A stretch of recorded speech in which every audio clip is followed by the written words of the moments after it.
અને અફવાના ઈંધણે જનતાની દોડ વધારી દીધી એ દોડ પહોંચી પેટ્રોલ પંપો સુધી। ઇઝરાયલ ઈરાન વચ્ચે વધતા તણાવની સીધી અસર ગુજરાતના પેટ્રોલ પંપો પર જોવા મળી, કારણ કે એક તરફ અફવા ફેલાઈ અને ક્રૂડ ઓઇલના ભાવ વધવાની આશંકા અને ઈંધણની અછતની આ અફવાએ આખા રાજ્યમાં ફફડાટ ફેલાવ્યો છે। વાત કરીશું સૌથી પહેલા ગાંધીનગરની। ગાંધીનગર અને અમદાવાદના અંકુર તથા રામોલ જેવા વિસ્તારોમાં પેટ્રોલ પંપો પર અડધા કિલોમીટર લાંબી લાઈનો લાગી। ભરૂચમાં પણ સોશિયલ મીડિયાની અફવાને પગલે પેનિક બાઇંગ શરૂ થયું। જો કે પંપ માલિકો અને પૂર્વ ધારાસભ્યો દાવો કરતા રહી ગયા કે જથ્થો પૂરતો છે અને નાગરિકોએ ગભરાવાની જરૂર નથી। બીજી તરફ વાસ્તવિકતા કંઈક અલગ પણ છે। અમદાવાદમાં નાયરા, એચપી અને બીપીસીએલ જેવા પંપો પર એડવાન્સ પેમેન્ટ છતાં જથ્થો ન મળતા અનેક પંપોને તાળા પણ લાગ્યા છે। રશિયન કનેક્શન ધરાવતી નાયરા કંપનીમાં લાંબા સપ્લાય રૂટને કારણે વિલંબ થઈ રહ્યો છે। જો યુદ્ધ ચાલુ રહેશે તો આગામી સપ્તાહમાં પેટ્રોલ ડીઝલના ભાવમાં મોટો ઉછાળો પણ આવી શકે છે। ત્યારે પેટ્રોલ ડીઝલની અછતની અફવાઓના વચ્ચે પેટ્રોલ પંપ એસોસિએશનના પ્રમુખ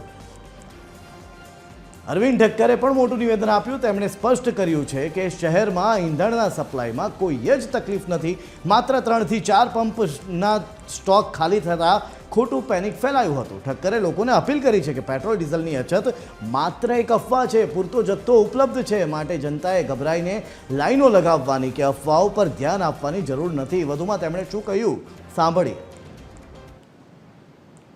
અમદાવાદના દરેક પેટ્રોલ પંપે લાઈનો લાગી છે પેટ્રોલ અને ડીઝલ માટે। ખરેખર આ અફવા છે અને આ પેટ્રોલ અને ડીઝલના સપ્લાયમાં સરકાર તરફથી કે ઓઇલ કંપની તરફથી કોઈ તકલીફ નથી અને જોઈએ એટલું પેટ્રોલ ડીઝલ મળે છે। અમને સરકાર તરફથી કે ઓઇલ કંપની તરફથી કોઈ એવા આદેશો અમને નથી મળ્યા કે પેટ્રોલ અને ડીઝલ તમારે ઓછા પ્રમાણમાં વેચવાનું। અમદાવાદમાં જો જોવા જઈએ તો 210 પેટ્રોલ પંપો છે, પરંતુ આજે 3 કે 4 પેટ્રોલ પંપે પેટ્રોલ નહીં હોવાથી આ પેનિક થયું છે।